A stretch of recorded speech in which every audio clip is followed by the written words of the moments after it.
Welcome to the Women in Wellness podcast. This is your place to get the latest up-to-date health and wellness information specifically for women, while providing you practical tools you can implement today. I'm Dr. Caitlin Sazowski, and I wanted to personally thank you for spending part of your day with me. Hello, Women in Wellness Tribe. It is Dr. Caitlin, and I have two very special guests with me today. Normally, we only have one on, but these two women are amazing. They are naturopathic doctors from my home country, one of them from my hometown. So we have the pleasure of speaking today with Dr. Destiny Spurrell and Erin Wiebe.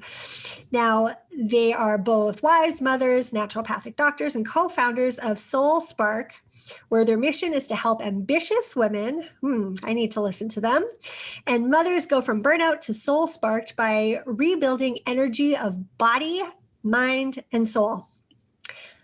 All right, women, you got to listen to this, because I know at some point we all hit burnout, whether it's burnout with family, chasing after kids, dealing with like husbands, because honestly, husbands can be kids sometimes, hurting our animals, dealing with work, dealing with friends and family. And it's just a lot. And as women, we tend to take on everything. And we are the last people to take care of ourselves. So welcome, welcome, welcome. I am so excited to have you guys with me today. Thank you, Caitlin. We're thrilled to be here. All right. So why don't we describe what is burnout? Because burnout could be different for everybody. Am I right? Absolutely. Yes. Great question. It sounds like a simple question, but great question. I think, unfortunately, though, it's becoming more and more common, and I see the conversation happening more and more and more in the the communities and networks that I'm part of. So I think it's really important for women to have a really good understanding of burnout. I like to look at the biology and the history around burnout. So biologically, what happens? Let's talk about. Actually, I want to step back for 1 second. Let's talk about stress first. Well, we don't have stress. No, especially not 2020. Where do you going live? into 2021? Yeah. So let's talk about stress. I mean, and we could have a whole podcast just about stress, but I just want to talk about like what happens in our body sort of physiologically with regards to stress. So, and the way, and I think this is a piece that isn't always appreciated, is that we actually experience stress the same way as our ancestors, our Paleolithic ancestors would have experienced. And that is that we have a perceived threat, at that time, maybe it was a saber-toothed tiger. Immediately we go into that sympathetic fight or flight response. And so we get this chemical cascade of cortisol. It starts to mobilize sugar in our body so that we can use it for our muscles, so that we can fight this animal or we can run away from the animal. It expands our lungs, it expands our pupils so we can breathe better and see better. Our heart races. And we have this really intense physical response so that we can deal with a physical stressor in front of us, right? And then we burn up that sugar. We run away, we beat up the saber-toothed tiger, whatever it is, and we burn up that energy. And then we have a period of recovery. We relax, we get into our cave, we light a fire, and we're with our family, and we have a few weeks of just hanging out. It's blissful. That's how we were programmed to be able to deal with stressors. And then let's fast forward to, I don't even know. I'm not a historian. I will say that if you have any history buffs that listen, I'm not going to use proper dates or anything. That's not the point. The point is just sort of the general ideas of some of the things. But, let's look at the role of women over time has been generally childbearing, child rearing, caring for the home, that sort of thing. And then we go into sort of, the 1900s and to the mid 1900s and a little bit after we get through this sort of feminist movement where we're now sort of demanding these equal rights to men. And I'm not going to go into all the effects of that, but now we have this we have what we had before. We're childbearing, we're child rearing. We've also now hold a space within the workforce, and I'm so grateful for that. I'm obviously a woman, a working woman myself. I'm also a mother, but now we have these two roles, right? Where and nothing is given. There's no give, right? So we're expected to still hold those sort of historical roles as mothers, and now we also have these new demands that we're putting on ourselves, and new opportunities as women, which are amazing. But we find ourselves in sort of these more chronic states of stress, whereas we would have had this perceived stress of a saber-toothed tiger, with the intense stress and then this long period of recovery. Now we're going through these periods of sustained stress over time. Maybe it's not as intense as the saber-toothed tiger, but it's this chronic low grade stress that keeps us in that stress response over time, and our body experiences it the same way. And most of it is mental emotional as opposed to physical. And so we still get that physical response, but we don't actually need it to be as intense as it is to deal with the sort of the psychological component. So, and over time, it leads to burnout. Oh my gosh. Why do we think that we are supposed to do everything? Well, this is where I chime in, because somewhere along the way, I think, I don't know if you heard this too, Caitlin. I don't know if your listeners have heard this, but like when I was a kid, it was like you can do anything you want, you can create, like go for it. And it's possible for you. The world is your oyster. And that was shared with such great intention.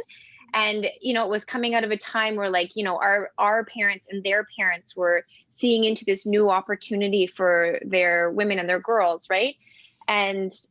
But somewhere along the line, you can do anything turned into anything less than everything is not enough. And what I am chronically obsessed with is our relationship to ourselves. So when Erin's talking about all of these hats that we are expected to wear, I think quite honestly, sometimes, and I mean, you can fight with me if you want, but I think sometimes that bit is actually, that expectation might come from how we've embodied that memo, more than from an actual external expectation that's on us, right? And we'll dive into this a little bit more as we move through the conversation, but how we are measuring ourselves, like whether we are measuring ourselves against an external metric or an internal metric, makes a huge difference in how we channel our energy and whether or not what we put out comes back to fill us up, or whether it's just put out and burned out. Do you mind diving into the difference between the external and the internal? Right. Yes. So I always talk about myself as a recovering approval seeker, because that's how I would judge myself. And like, I got good feedback. Cool. Like I was your professional student. You give me a hard course, I'm going to dive in and I'm going to achieve it. You give me an easy course, I don't need to worry about it because it doesn't matter because it's easy. This idea that like anything that's worth anything is hard. So that was from my own kind of, how I embodied that message. And we develop a lot of these ways of operating when we're really young, when we just see, oh, when I achieve, and this is not a judgment to anybody in my world or even of myself, but when I achieve things, I get positive attention. And that's like a known pathway for me. And unconsciously, I continued that pattern into my adult life, right? That's an external metric, seeking that external approval, as opposed to, we become really, I think as women and as people actually in our society, we've become really disconnected from ourselves. And there's a big difference in looking at like, no, what is my yes and my no, right? Like what is in line with what I truly desire to create in my life, as opposed to something that I believe someone expects from me. Does that answer your question? Yes. So others' expectations versus what we truly want to do. So and I would add the layer there, our perception of other people's expectations. Oh, 100%. Thank you for adding that in, because this happens, well, it doesn't happen all the time, but it happens where you assume that what the person is wanting of you is what you think it is versus what they're actually wanting of you. Very interesting. Very interesting. Anyone who's ever dated anyone can recognize that, right? Like that's like such a good example of that kind of dynamic where we might think that our partner expects something of us that really may or may not be true. And that's the point. The point is it may or may not be true. And unless we actually investigate that, then we're not operating with the truth of information in terms of how we should navigate or can navigate. So how do we know if we're in burnout? So we like Erin very beautifully described burnout and stress. How do we actually know if we're in burnout versus, just in the hustle and bustle of life and just going with everything that's happening?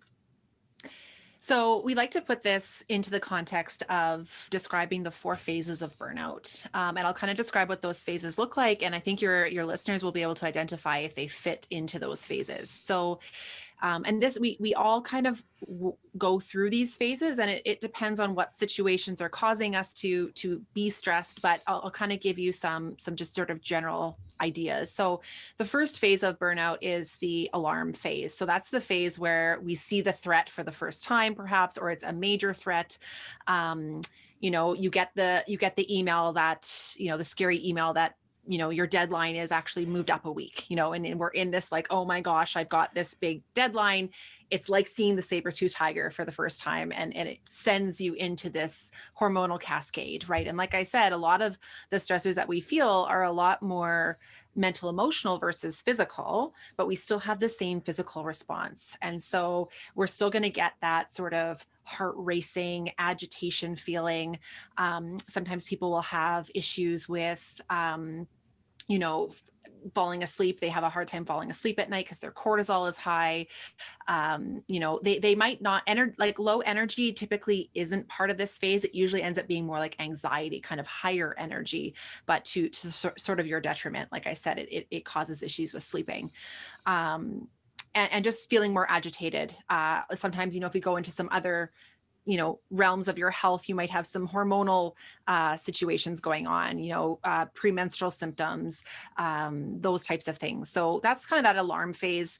Then that stressor kind of dies down a little bit. We go through a period, what's called the compensation phase, where because stress, like I said before, stress doesn't really completely go away, in our society. There's always these sort of little things that come up, Billy needs to go to soccer every Tuesday night. Every Wednesday night, we've got piano lessons. Every Thursday afternoon, we've got ballet, like whatever it is. I'm using all these examples of like kids' activities. And obviously in COVID, this is looking very different, but, what I'm trying to say though, homeschooling, exactly. Homeschooling every single day, trying to also keep up with your job, expectations, all of that, so we have these unrelenting stresses. It's not, our body doesn't go into that same sort of high alarm physiological stress state. But we sort of are trying to kind of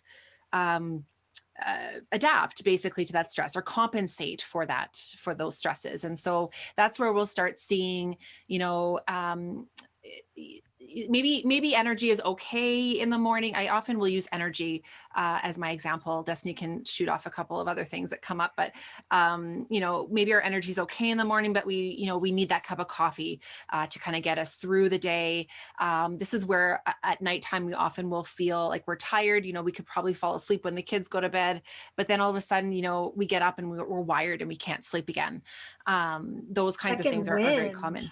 What was that? The second wind. Exactly. Yeah. The second wind. And we often stay there for a while, but then if we're not taking the time to do the things that we need, and we'll get into some of that conversation, but the things that we need to help us recover, because that recovery state is so important and extremely underutilized or underappreciated. We get into that exhaustion phase, and that's sort of like the true burnout phase, I would say, where we wake up with no energy, we're kind of dragging our feet all day, and even still, we either crash when we go to bed. And oftentimes wake up at night. We often find that people in that phase will have a lot of blood sugar imbalances where, their blood sugar dips so much at night that it wakes them up. They have a lot of crashes throughout the day. They might be grabbing sugar or coffee to help them get through. And they just start losing kind of their zest or spark for life. This is why we call our what we do is we call it soul spark, because they've lost that soul spark. We can start to lose our focus and our concentration and even a sense of purpose for ourselves. And we just kind of hone in on the mundane and the things that we absolutely have to do. And there's just no other room for anything else. And so that's that exhaustion phase. The fourth phase of burnout really isn't a phase of burnout. It's what we call the adaptive phase, where we actually are doing the things that are necessary for recovery between periods of stress, so that we actually can kind of move through and feel that spark for life, even in the face of stressors. Mm-hmm. There's an interesting transition that happens as we move through it. I'm just going to shine a light on it from another angle. But if we just say like, okay, so we're in this stress. There's a new stress. We go into the alarm phase. Our body is giving us all these Paleolithic signals, right? So that we're kind of keyed up. And let's just say like the stress doesn't actually go away. Our body doesn't want to channel all those resources there consistently over time. So essentially our mind or our brain, not necessarily our mind, but our brain is still saying like stress, alarm. But our body's actually, like our adrenal gland specifically, but our body is responding differently. It's like the kid yelling for like mom, right? Eventually we just we tune it out a little bit. And that's what's happening to your body. If it's like yelling at you at first, it caught your attention. That's the alarm phase. Now it's like repeatedly yelling at you. You kind of just like place your focus somewhere else a little bit. So your body's like, right, I'm just going to like maybe not make all the hormones that you need because I'm going to put my energy over here. I'm not going to make you feel so stimulated right now. I'm not going to put all my energy into your immune function. We're going to channel blood a little bit away from your digestion, these kinds of things. And so that's why we see some of the symptoms that people don't often recognize as burnout as we move into, say, compensation and exhaustion phase, because some of those things are they are digestive symptoms. They are you're getting sick more often. They are you've developed a new onset allergies. They are that you're in a state of like hormonal chaos in terms of your sex hormones that are showing up in terms of anything from like fertility, PMS, premenstrual symptoms like breast tenderness or bloating and all of these things. So, we don't necessarily think of that as burnout. And the thing with cortisol, like cortisol is our alertness hormone that is sent out by our adrenals during a period of stress. People call it your stress hormone. I like to refer to it as alertness hormone. And that's why when you first are in acute stress, your alertness is keyed up. When you're in a compensation, you might feel like you're at normal, but when you slow down, you're either wired or you're tired. And then once you get too exhausted, you just aren't making enough cortisol to feel much aliveness anymore. Like that's where you end up going with it. Mm-hmm. Well, and when I end up talking with women, it ends up when they get to that level, they're like, I go to bed, I'm exhausted, but I can't fall asleep. And when I do fall asleep, I'm never rested. I can be in bed for 10 hours, 12 hours, and I just never feel like I'm recharging my batteries. Yep. Exactly. Yeah. Yeah. And it's interesting to me because specifically around women, we often don't seek change or help for ourselves until we can't give to other people. Mm-hmm. We are able to like push through and hold it together when we are not able to give ourselves what we know that we need. But as soon as it's costing the people around us, then we're wildly uncomfortable. Mm-hmm. Oh, it's crazy. It's crazy how we always put everybody else first and us last until we have nothing else to give.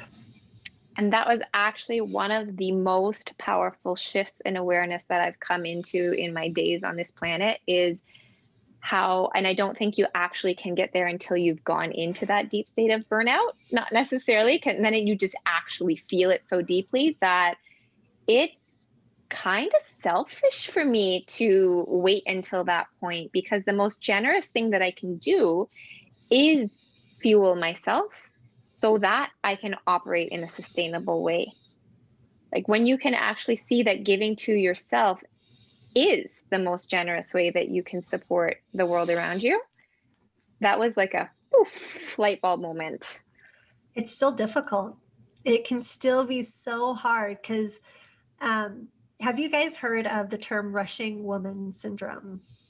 I'm curious of this term. Yes, it's totally up your alley. the name of the psychologist is eluding me, but the book is called Rushing Woman Syndrome. And she talks about how we rush and rush and rush and rush and rush and rush and rush for everything, whether it's for kids, family, work, our religion or spirituality or whatever it may be. We're rushing for everything, yet we're never rushing to help ourselves. And what ends up happening is we end up trying to give from an empty cup. And it has been like ingrained into us that we have to do all of this for everybody. But just like you said, Erin, when things started to shift and we wanted equality and to do everything that a man can do, we didn't like let go of anything else. We still kept everything else on our plate. And so it's a hard, like, unwiring effect essentially that we have to do in order to almost give ourselves permission to slow down or to say no to something that we might not necessarily want to do, but we feel obligated because it's a family member or it's our boss or whatever it may be. And it can be difficult. Mm-hmm. So do you guys have like suggestions or tips on how to work towards being able to put yourself first and not have that guilt? Because I hear all the time, whenever I do something for me, I feel so guilty. I'm taking time away from my kids, or I'm taking finances away from the family, or I'm whatever it may be. There's always a guilt associated with doing something just for us. That last thing that you said there, like when you're saying all the things, I've done a lot of work in the philosophy of Byron Katie. So the work, and essentially the work is this way, like this strategic way of questioning our thoughts. Because our thoughts similarly are there to protect us, right? They're there to sense danger and avert it. They're there for our survival. Not all of our thoughts are true. And when we understand how they're formed, like I described how, I learned to get attention by approval. Is that the only way to get attention? No, but I'm operating from my 6-year-old self, not my 37-year-old self, right? So I'm distracted. I do this tangent thing. Where was I going with that? So what she says is, and this is the quote that I wanted to share, was that wherever there is suffering, we're believing a thought that's untrue. And what you said there at the end was, we feel guilty about taking care of us instead of only for ourselves. Like it was something to the lines that giving to ourselves is only for ourselves. That's then where the work is looking at, I'm operating as if this is taking from my family. I am operating as if this is selfish. And quite honestly, that's the thought I would take a really critical look at, and not with judgment, but just with awareness, because those are the thoughts that are calling the shots behind the scenes. And often when we look at them, those thoughts that are calling the shots, our ego is like, no, I don't want to look at that. That's a stupid thing. It's not actually that. Because our head's like, no, that's not, like, that's a ridiculous thought. But it's not coming from our forebrain. It's coming from our hindbrain. It's coming from a reactive subconscious place. And that, when we can really look at it and bring curiosity to it and play with those thoughts as if they're like putty in our hands, and play with different angles and find what actually feels like are true in that circumstance. Like, is this selfish or isn't it selfish? Is this taking or isn't it taking? What am I dedicated to in the long run here? And is this moving me closer to it or further away from it? We get caught operating. We can't see what we can't see. And that's where sometimes having a mirror external to us, like a person that is helping to reflect back to us those bits, is so super helpful in understanding where we are keeping ourselves trapped in a cycle that's not serving our intentions or our greatest good or the greatest good of the people around us. And ladies, if you haven't read the book she's talking about, it's called The Work by Byron Katie, just like she said. It's a great book, and it is going to challenge you. You're going to have to read it probably twice. I had to read it twice because the first read through, I was like, what? Is this lady nuts? Like, How is what my husband said my problem? Like, how is that me?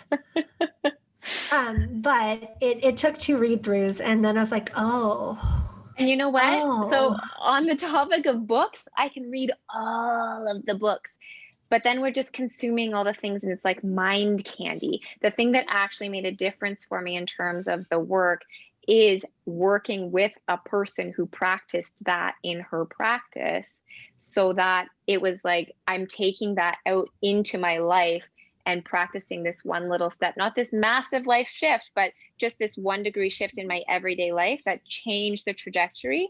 So that when like 3 months down the road, I was in a totally different place where my husband could say the same thing and my reaction was entirely different. I love it. Same thing, other than reading and reading and not implementing. I like to think of it the same way as people who ask questions, but then never do anything about it. They ask how to, but then never do. And I Yeah. call those people ask holes. They ask all the time, but they don't do it. And that's going to get you nowhere. So I love that Yeah. you said being able to take something and actually implementing it. Mhm. Yeah, one of our mentors talks about like there's a lot of intelligence in a sense that's required for this. It's very intellectual, but the actual implementation of it isn't intellectual at all. And that's where a lot of, especially I find people in, certain types of people, and you can probably speak to this too, Caitlin, but, people who tend to be naturopathic doctors, we tend to be very intellectual, right? Like we want to learn more, we want to get more certification, we want to do more CE, gather more knowledge. So we tend to be like that kind of in our profession. And then we try to intellectualize things like self-development. And there's only a certain amount of that we can actually intellectualize. The rest of it needs to become a daily practice. And then it needs to become an actual daily practice, something that becomes a habit, like brushing your teeth. One of our mentors talks about it being, she's like, you don't stop brushing your teeth. So you don't stop meditating. You don't stop doing your gratitude practice. Like all of those pieces are really important. I love that you said that, because I was like, oh my gosh, that is like me when I first started meditating. I was like, well, how do I do this? Yeah. Where do I do that? Like, how do I just stop thinking about XYZ? And then How do I achieve here? How can I do this right? Right? Like, I there's love got it. to be a better way. I'm doing it wrong. Uh-huh. I'm doing it wrong. Yeah. Because there's a way to meditate, right? There's one right way and there's an endpoint destination. Yeah. I That realize everybody takes. yes, same. I'm notorious for this. I actually had this like brain blow moment recently where someone was talking about perfectionism and how sometimes we actually self-sabotage by setting a ridiculous bar for ourselves, knowing that that's not realistic in our lives. But the moment of awareness for me in that was this, and it's just a perfect example of how I tried to intellectualize and outsmart my own personal development. What I did is I was like, oh yeah, I'm going to lower the bar. I can do that. I can swallow my pride. I'm going to lower the bar. But what did I do? I just disseminated my efforts. So I lowered the bar everywhere and tried to do more, which is the same thing. It's just a different version of perfectionism, right? Well, none of us are perfectionist. No, who's that? Who does that? No. I don't know. I was telling you guys I'm a recovering perfectionist, and you guys actually, will you say what you told me when I said, "Oh, I'm a recovering perfectionist"? I don't remember what I said now. Oh, you guys said something, say? along the lines of, it's never like there's never an end point. It's always like always working towards it, and understanding that sometimes, everything being perfect is just not possible. And sometimes we just have to do the best we can. And that's good enough. That's okay. And it's actually, we use the term perfect imperfection, right? Because it's actually when we are aiming for perfection, we have to look at the two sides of it. What is it giving us that we keep doing it? Because we're human, we're motivated very primally. So if we're doing something, there is a payoff somewhere. So how is it actually serving us? And then what is it costing us?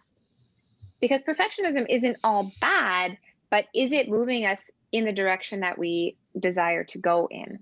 Is ultimately at the end of the day. Like if we can just remove this conversation of right, wrong, good, bad, and look at what our intention is and drop the shoulds and just do what works without the judgment around it all, it totally changes the conversation. How about, I would love it if we like dove into more of like the mind, body, the soul, when it comes to burnout, because it manifests very differently in all three of those. And not everybody, and you guys can tell me if I'm wrong, not everybody's always going to have like a physical or a spiritual. It might be more prominent in one area or another for different people. Mm-hmm. Erin, you want to highlight that bit of the body side of it first to lead into the others? Yeah. So let's talk about the body. Yeah. So one of the main things that we find that will lead women to burnout as far as their body goes is that we're disconnected from the wisdom of our body. You know, and some of those connections that historically as women we would have had more of a connection to our bodies. And we sort of like to talk about how we, Destiny and I like to talk about how we treat our bodies kind of like an unconscious parent will parent a child. You know, someone who's not necessarily being present with their child. So child falls down, skins their knee, and you just just pick yourself back up, just dust it off. Everything's fine. You'll be fine. You know, not necessarily Keep going, carry on. It's Yeah. fine, carry on, not validating their experience of what it felt like to fall down. And we do that to ourselves too. We just sort of like, we get this little whisper, you know, we fall down, we scrape our knee, you know, metaphorically speaking. And we just kind of brush ourselves off and say, everything's fine. Maybe that whisper was, you know, I get this headache every month kind of around the same time, or I feel really irritable every time, you know, every month around the same time. You know, but I maybe your doctor doesn't validate your experience either. And so you've just sort of almost kind of been trained in a sense not to validate that experience either.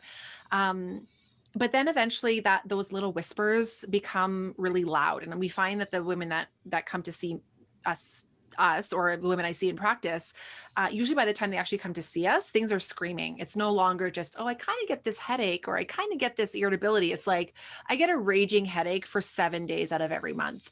I am so irritable. I don't even want to see my kids anymore.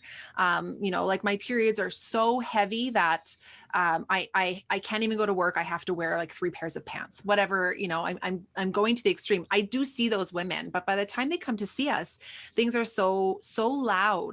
And so what we like to do when we're speaking to women and what we try to do with ourselves too, is to identify when those whispers are there and to trust them. You know, we've been told so many times, whether, like I said, whether it's our doctor, whether it's society, whether it's, you know, an imprint that we've developed through childhood, we've been told so many times that we're normal or everything's fine. Like it's common to feel this way. I had a patient come to see me this week actually, and she told me that you know, she's experienced a lot of the things I was just telling you about, and she was told by one of her doctors. She said, "Well, welcome to 40. It gets worse." Those are literally the things that her doctor said to her.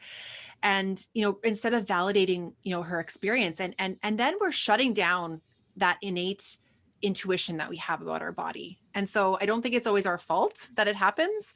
But I think we've forgotten how to be in tune with our bodies. Again, not because it's necessarily our fault. And I just want to drop this last bit here, is that we also like to remind women that they're not broken. This doesn't, like these ailments, these symptoms that they're experiencing doesn't equal brokenness.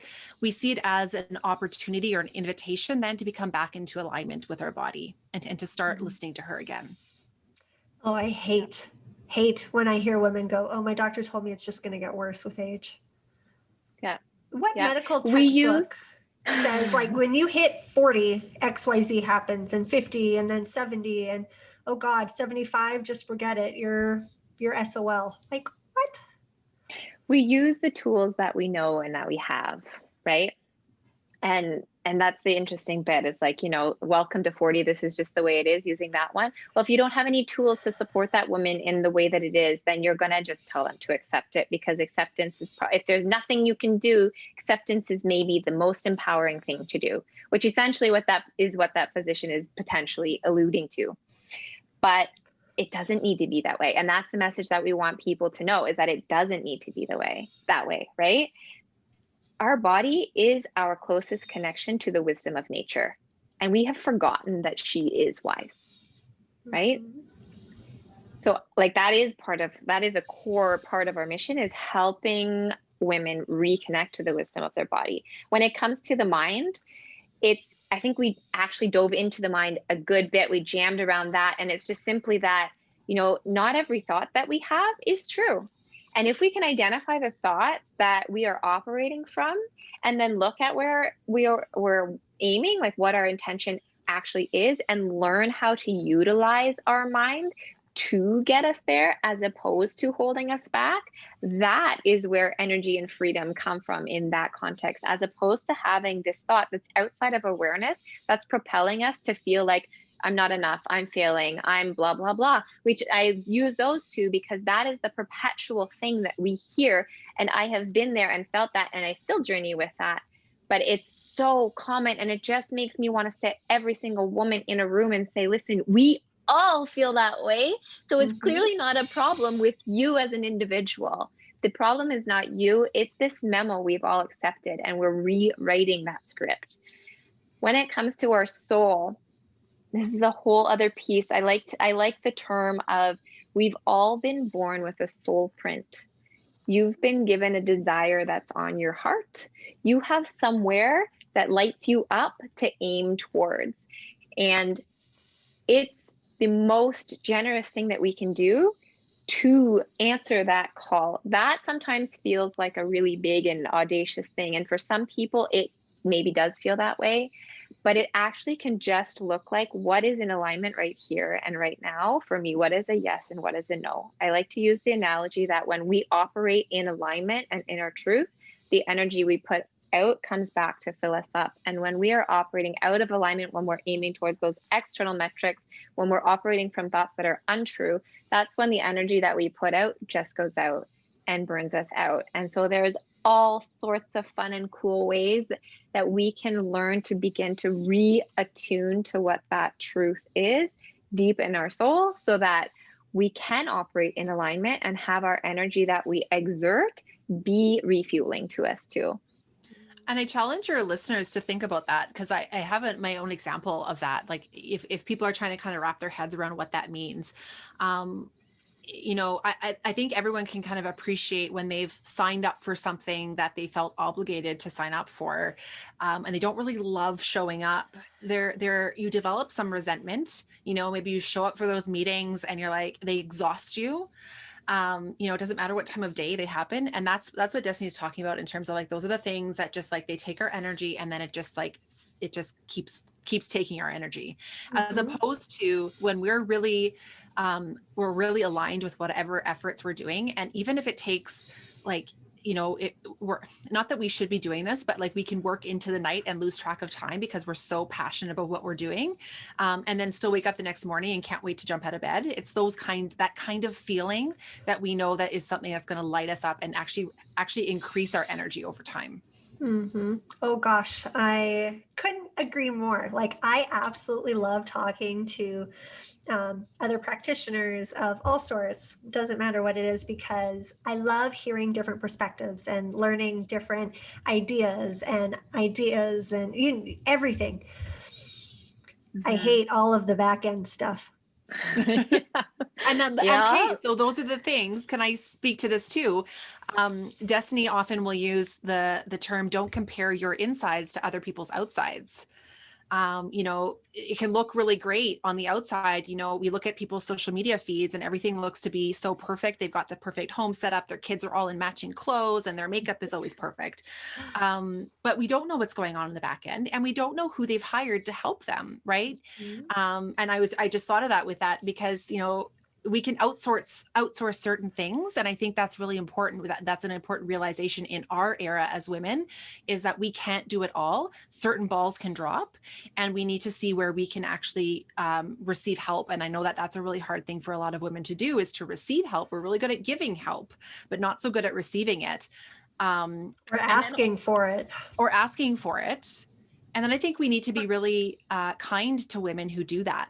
Right? Not point fingers and go, well, or be judgy. It's like, well, look at, you have a nanny, or you have, someone who, cleans your home 5 days a week. That's why you can do it all. It's like, actually, yeah, that is why I do it all. Or that is why I do what I do, because I don't do it all. Right. Well, and I think, Caitlin, what you highlighted is the exact same thing. Like, it's easy to look at it in the context of like a mom doing something that's for herself and feels like it's taking from her family. You've just exemplified what it is for a practitioner, right? So what is the thing that you like? What is the thing that you are awesome at? What is the thing that when you are operating in that, you are like, it's flowing through you and it's energizing to you and it's giving to others in the most generous way? And what keeps you from that?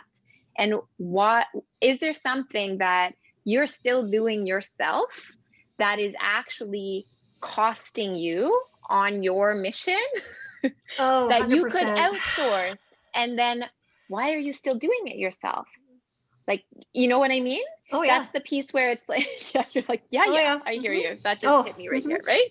Mhm. But it's the same thing, just in a different context where it's like, that might be a way that you can actually be more generous, is to let go of the identity that I do it all and I do all that piece too. And then, I mean, there's things that we need to do that we don't love to do all the time either, but it's interesting to actually bring awareness to it and look at what is propelling us to do certain things and if it's truly moving us forward or not. Well, in Tribe, you guys know that I don't hire someone to do my makeup or my hair because you see me in all of the glory, put together and not put together. And that's okay. That's how it should be. And we should be, like you said, Erin, kinder to one another. And instead of being critical, giving the support when the support is needed. I think that is something that we all especially need to do in this day and age. So what are some how do we get out of burnout, and what are some tools that women can start implementing today to start seeing a difference and a change in their overall either physical body or their mental or emotional or all three of them? Mm-hmm.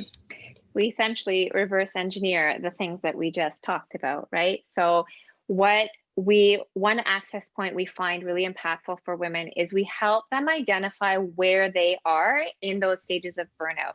Because where you are hormonally in your stage of burnout, whether you are in adaptive phase or in exhaustion or compensation or alarm, that was in a random order, but anyway, what you need to do to support yourself to move out of burnout is actually different.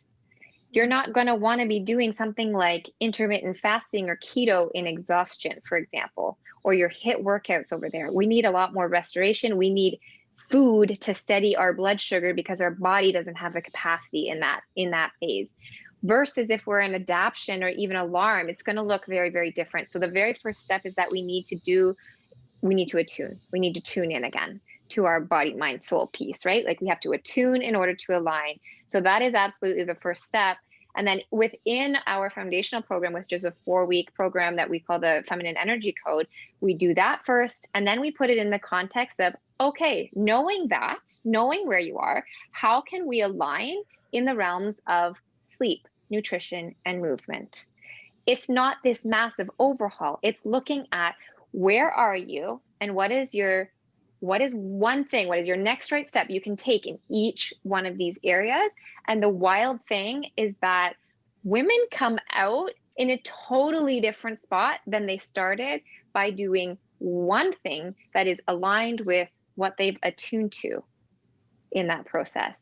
So that is such a powerful, and if you take nothing from all those words, if all you take is attune, align, that's the gold. Sisters, like that is the gold in that whole explanation. But we want to also leave you with some tools that you can start and play with here today. And I'm going to pass that to Erin. I think this is another big concept. Again, we could probably do like a whole other podcast on this particular thing, but I think it all really starts with self-compassion. So good. Is like so hard. I know. And I think there's like, it's a buzzword right now. Self-care is a buzzword. And I think we're beyond that. I think a lot of women, I shouldn't even say we're beyond it. I think that so many women aren't even able to do that because they haven't found that self-compassion for themselves. And so I think that's really the first step. And that there's a lot of work that can go around that. But if you want to start practicing that, I think it's starting to implement some of those really easy, tangible 1% shifts, like Destiny was saying, that like you take them every day for, 30, 60 days. And then all of a sudden, 3 months down the road, you're in a totally different place. So I think one of the easiest access points to get us out of that state of sympathetic nervous system, out of that stressed state is breathing. It's free. You already own the equipment. It's yours. It's on your body at all times. You can access it from anywhere. You need to do it anyway. You need to do it anyways. And a lot of us are doing it with our ears, as earrings, or sorry, our shoulders as earrings, with our shoulders way up, just. And now all of us, if you're watching the video, we're like, okay, yeah. Putting our shoulders down, breathing a little deeper. Yep. It's actually one of the fastest, easiest ways to bring us into the parasympathetic nervous system, especially when we're breathing through our noses. So that's the filtration system is through our nose. My ladies have heard me speak to nose breathing, especially at night, over and over and over again. And not just chest breathing, like that shallow breathing. Do you mind taking like a second to talk about like belly breathing? Yeah. So deep belly breathing. If anyone does yoga, I mean, that's something that most yogis will practice, but it's something, put your left hand on your chest, put your right hand on your belly. And as you're taking that deep breath in through your nose, you should feel your rib cage kind of expand and your belly expand as well, as opposed to the shallow breathing where it's actually, I should be letting Destiny do this. Destiny's the former respiratory therapist. You've got this. As opposed to, just that the shallow chest breathing. I mean, you should literally feel your abdomen expand and your rib cage expand as you're breathing. That's how we know we've activated the diaphragm and we're activating that parasympathetic nervous system. Sometimes we don't. I think it's interesting. Sometimes we're like, don't give ourselves permission to allow our belly to expand. And so that's like a conscious thing where, we've all kind of like been conditioned to hold it in, keep it tight, right? So it's socially acceptable. Right? So before you even start to breathe, consciously give yourself permission. I mean, if you're an achiever, use it to your advantage here. Tell yourself you're going to achieve a belly expansion as you do your deep breath here. Or if you're a perfectionist, you're going to do perfect belly breathing. Right. There you go. So you can use these things in your favor. They're not all bad. There's always two sides. There's a couple more pieces that we can start today.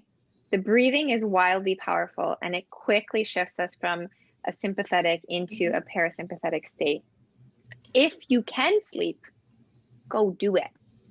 So many of us are so calloused in their sleep. I can't even tell you how many people are like, yeah, I sleep 5 hours, 6 hours, whatever, even 7 hours. Okay. Listen, I do my best on 9 hours of sleep. I do pretty good.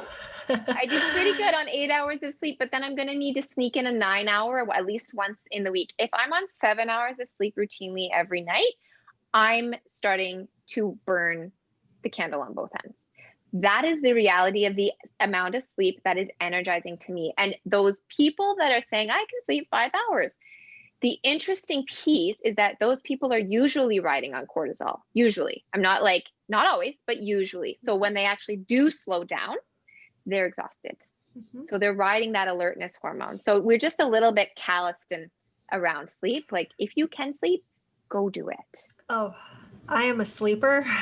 I need 9, like I don't need, somewhere between 8 and 9. But if I have multiple days of 5, 6, 7, and that usually happens around the time that I'm helping my in-laws with their volleyball tournament, I'm like not at my best. I am not a pleasant person to be around. I am short. It's not good. Not your most generous self. No. In that area, right? I'm not good to anybody when I'm in that state ultimately. So I let them know, look, I'm going to bed. I'm giving myself my 8 hours of sleep. I'll see you, tomorrow. And if you need something, I'll take care of it then. Yeah. But it's our most underappreciated medicine. Really. Oh, yeah. Mm. Well, and sometimes we have to figure that out the hard way. Because at first I was like, oh God, what are my in-laws going to think? They're going to think I'm selfish or lazy or no. I think they saw me do it 1 year and they were like, yeah, okay, go to sleep. Yeah. Yep, it's okay. Caitlin's happier when she sleeps. You go to sleep. That self-compassion bit, I just want to break it down into a doable step because like you said, when we hear that term, we're like, oh, that's this big elusive concept. That specific, so self-compassion really can break down to noticing your instantaneous reaction in a moment. Someone just asked you to do something. Is it a yes or a no? And just starting to place even a tiny bit of weight on that, on how you feel when you're doing that thing. So it's an exercise and it's a practice. But if you start to just notice like, oh, what was my body reaction to being asked that? And just placing just a tiny bit of weight on that body reaction, you might still say yes that time. But then you're just allowing that to be data that goes into your decision-making process. So it's not like today we're not self-compassionate and tomorrow we're going to be because there's some magic formula. No, it starts with actually just tuning in and giving that some weight, right? Awesome. So where do you guys have like one or two more tips, or because I feel like We're all about, especially with people in burnout, we find that, is if we give smaller bite-sized chunks and have them be able to achieve some wins, we find that that's actually the best way it makes the biggest impact. So I'm happy with those two nuggets that people can bring with them. Perfect. For sure. So we said breathing, sleep, and noticing how you feel and putting some weight on it. And if we give achievers a list of 10, they're going to want to do it all. So we actually encourage you to choose just one of those things. Mine's sleep. Done. Check. Got it. And the only other thing that I just want to throw into is if we're in burnout, sometimes what really helps me, because don't get me wrong, I've done it. I burnt the candle at both ends. I set crazy deadlines and I take on too much. When I start to feel that overwhelm, gratitude, writing down 3 things that I'm grateful for in the moment helps recenter me, helps remind me why I'm doing what I'm doing. And then it also allows me to take a step back and start to say no to the things that aren't supporting my mission or, what it is that I want to get out of it. So with that being said, before I ask you ladies to let my listeners know how to find you, how to follow you, all that, because I will put it all in the show notes. I like to ask a few just fun questions. So I'd like you guys to answer. I don't care who goes first, but don't put too much thought into it. Just throw out what comes to your brain first. So fun. Erin, you can answer, then I'll answer. Okay, great. Erin, you get the pressure first. Exactly. No, what is your favorite beverage? Oh, coffee. Well, water and coffee. Oh gosh. Treat beverage, sparkling flavored water. Yeah. Oh, I love sparkling water too. What is your favorite meal? This is a funny one. So you told me not to put too much weight on it. I really love a good salad. I know that sounds super healthy. But I've been to meals where my favorite thing has been the salad, a good salad with a nice big piece of protein on it. Yep. It's funny because I've had more people say that, and that has been my favorite since I was a teenager, and people looked at me like I had 3 heads. But you throw in some goat cheese and some nuts and Exactly. I'm just all over it. Me okay, too. How about you, Destiny? I'm right there with you guys with the nerding over vegetables because a gourmet salad is so satisfying to me. But right now I'm totally hooked on this roasted broccoli. I can just I roast this pan of broccoli like a Costco, which is a Sam's Club kind of comparison in the US. Massive bag of broccoli. We roast it. I can eat the half a pan myself. There you go. See, and the thing about salads, I like mine chopped up into little pieces too, so I can get a bite of everything. How about you guys? Yeah, agreed. Yeah. For me, it's mostly the dressing. A really light dressing that's just balanced perfectly is my it can just be on lettuce. Nice. What is on your nightstand? Oh. Honestly, my daughter's book, Goodnight Moon. Oh. We read it every night. That's the honest truth. Water and books. Yeah. What book right now? I knew you're going to ask that. Actually, Magic Treehouse, because we go sleep. So it's my kids' books and The Hobbit and probably I don't know, Mr. Happy or someone. Nice. Okay. What is your favorite song to get you motivated, pumped up, it gets you excited and happy? Oh, that's a really good question. I kind of want, the first one that comes to my mind is a song from a few years ago, and it's Imagine Dragons' Thunder. That's I just can't think of another one. I really love that song.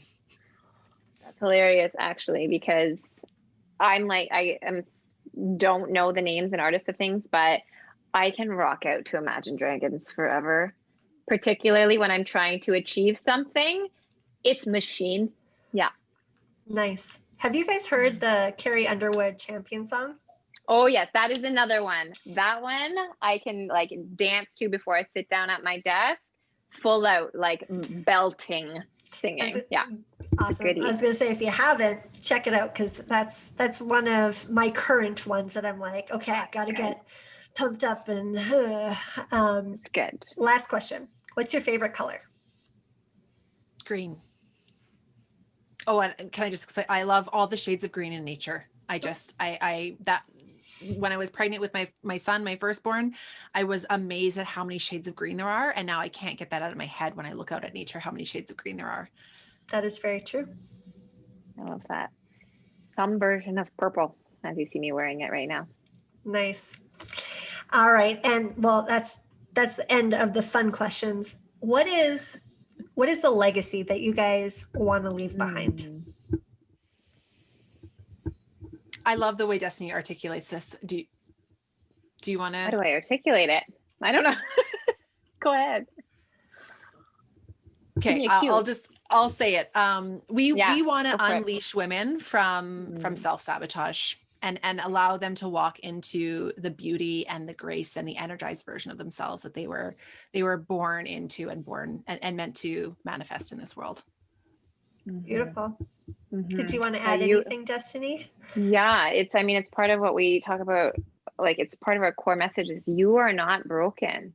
You are like this magical gift to the world. And it's that word. It's like, we just want you to see what we see in you and unleash that, because that is the most, I'm getting goosebumps. That is like the most, you deserve you. And I mean, the world deserves you, but you also deserve you. Beautiful. All right. Where can my listeners find you? How can they look into your guys' Soul Spark course? Like, where can they reach you? Absolutely. So we'd absolutely love for you to find us over on Instagram at Soul Spark Sisterhood, or you're welcome to join our Facebook community, which is Soul Spark Sisterhood. That is where you can find us most. And please don't hesitate to send us a PM. We love to chat and jam. Awesome. And so that's where you can find us. And we want to extend a gift to you guys. Can we extend a gift to you guys too? Absolutely. So we've talked about a lot of concepts here. And like we said, it's the actual playing with them that makes a difference in our everyday lives, right? And one way that you can feel into this and get an idea practically in your life of what we're talking about is to join us in a 5-day Ignite Your Energy challenge. We're coming together as a community, and our focus is creating 5 fun and novel micro shifts in your day to day, and that ignite your energy and help you to feel your spark again. So if you are feeling in any way disconnected from yourself or your community, I don't know why we would, but hey, and you're wanting to bring some playfulness into 2021, then we absolutely invite you to join and bring a friend and just come and play. Like, let's just go have some fun together and try on these things for size. Love it. Well, thank you so much for being here today and talking about burnout, because I know it's a topic that doesn't get enough attention. It's a topic that I think every single woman goes through at some point or continues to go through. So I appreciate the work you ladies are doing. And thank you for being with me. Absolute pleasure. Thanks for having us, Caitlin. Thank you. I hope you enjoyed this episode of Women in Wellness as much as I did. If you did, please leave a review and a rating so that others can also benefit from the information being shared. Make sure to subscribe as new content is released on Women in Wellness Wednesdays.